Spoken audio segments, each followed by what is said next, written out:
அரசியல் அதிகாரம் மற்றும் பணபலத்தை வச்சு மணல் கொள்ளை கும்பல் மாஃபியா போல் செயல்படுவதாக சென்னை உயர்நீதிமன்றம் கண்டனம் தெரிவிச்சிருக்கு. தருமபுரி மாவட்டம் நல்லம்பள்ளியை சேர்ந்த நடேசன் என்பவர் நெக்குந்தி கிராமத்தில் உள்ள ஆக்கிரமிப்புகளை அகற்ற உத்தரவிடக் கோரி சென்னை உயர்நீதிமன்றத்தில் வழக்கு தொடர்ந்தார்.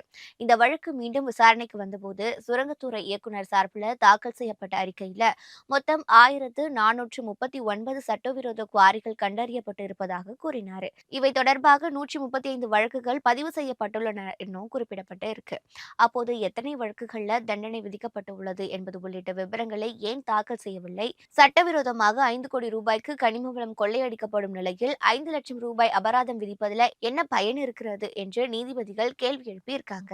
அரசியல் பணபலத்தை வைத்து மணல் கனிம வள கொள்ளையை தடுக்க வேண்டியது சம்பந்தப்பட்ட ஆட்சியரின் பொறுப்பு என்றும், புகார் அளிக்கும் சமூக ஆர்வலர்கள், பத்திரிகையாளர்களுக்கு போலீசார் பாதுகாப்பு அளிக்க வேண்டும்னோ நீதிபதிகள் உத்தரவிட்டு இருக்காங்க.